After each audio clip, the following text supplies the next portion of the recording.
raise your hand. People love the cover of my book. This is the man who did it. So I'm going to just talk to you for, oh, here it is. Yay. So I'm just going to talk to you for a couple of minutes, I swear, about the inspiration behind this book, and then I'm going to introduce my special guest to you. Some of you probably know this, some of you may not, but my first book was very different from my current book. My first book is called The Autism Source Book, and it was a source book for parents of newly diagnosed kids with autism, because we have a son who actually fully recovered from autism.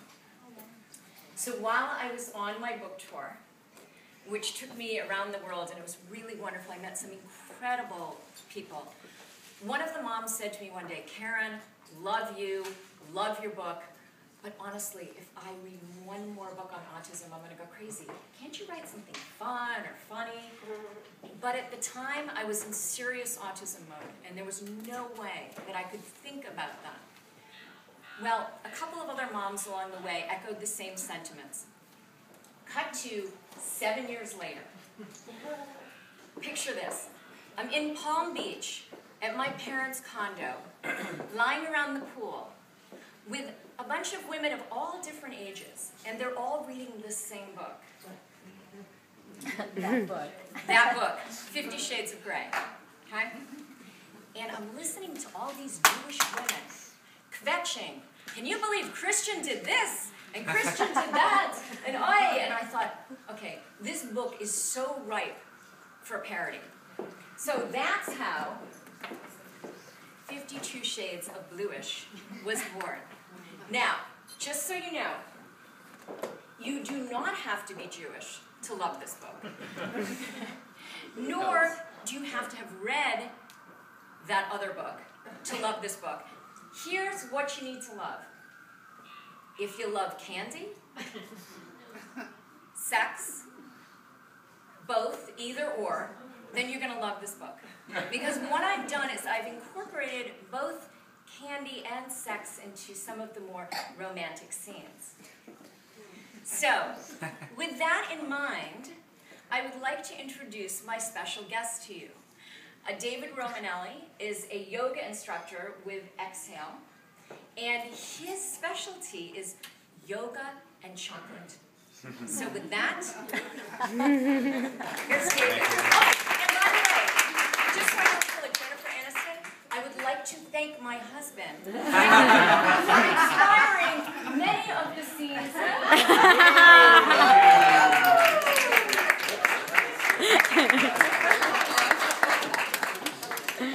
So I just want to say congratulations to Karen, because writing a book is an amazing accomplishment. I know some of you guys are writers. It's like, I don't have any kids yet, but I think it's like having a kid, kind of. So congratulations. Thank you. And so I've been teaching these yoga and chocolate events for many, many years, and it's inspired by an experience I had when I was a teenager.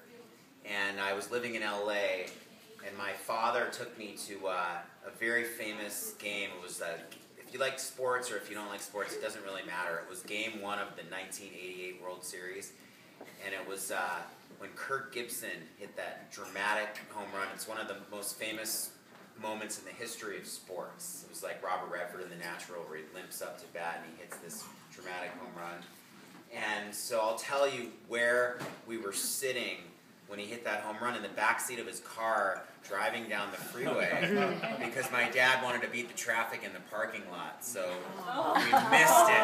No. So I was forever scarred by that, and I tell you the story because I think it's happening more and more that we're all so busy now, and we've got so much going on that we're missing important moments in our lives with our kids, with our partners, in our careers, in nature. It's a sociological epidemic that everywhere you look, people are looking at their phone and not looking at their life. So my whole point and my whole shtick is to get you to slow down. We're not going to do any yoga tonight, but if you've ever done yoga, it gets you back in your body. It gets you out of your head. You know, and we overuse our brains now. Everything we do is an extension of the brain. There's no app on our iPhone that replicates like emotion and sensation. It's all about thoughts.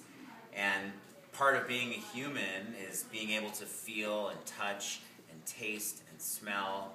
So after I teach yoga workshops where you're a little bit more in your body, a little bit out of your head, then all your senses are heightened, and we eat this amazing chocolate, which we're going to try right now. A really good friend of mine started this company, Vosges Chocolate, and a number of years ago, what she does is she mixes chocolate with crazy ingredients like wasabi, curry, bacon, sea salt, Taleggio cheese, and it's all about the ecstasy of chocolate, the ritual of chocolate. So we're just bringing some around. One of them is a blood orange caramel bar, and it's got blood orange and Campari, the Italian liqueur. And another one is the red fire bar, and it's got ancho and chipotle chilies. And you can taste how it's a little bit more exotic than normal chocolate. And so, to leave you guys with one really important nugget.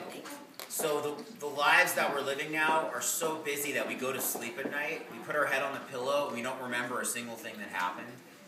You know, if you think back, what'd you do a week ago Wednesday? Nobody remembers that. 2 weeks ago Thursday, it's a big blur. So I have a mantra that a beautiful, funny, and delicious moment each day keeps the stress away. And the idea is that when you put your head on the pillow at night, you want to be able to at least have had one moment in your day that you really savor.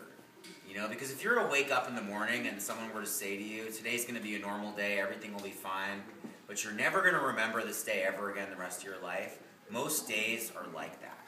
You know, it's very uninspiring to roll out of bed knowing you're not going to remember anything.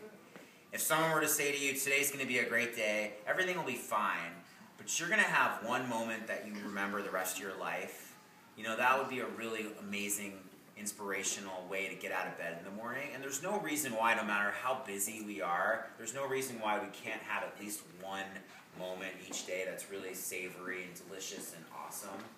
So if you're like me and just too busy, you know, like if you don't take a stand against that, it's not going to get any better. Because every year the machines get smaller, we have more emails in our inbox.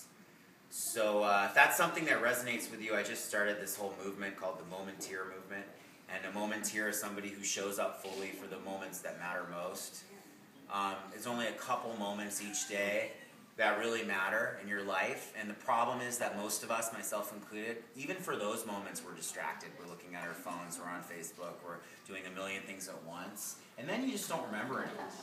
And your life races by, and like, what do we have to remember? So for those few moments each day that really matter, you want to be there fully with all your senses and all your heart and soul. So I left a stack of cards over there. I teach yoga and chocolate, yoga and wine, yoga for foodies, yoga and jazz, the Grateful Dead yoga hour. And it's all about just getting back in your body and enjoying your life experience. So I think that's so much of what Karen's book's about, and that's why we kind of are doing this together tonight. So, but I left a stack of cards over there if this resonates with you. And again, I just want to say congrats to Karen and cheers. Thank you. Cheers. Yay. L'chaim, right. L'chaim, baby.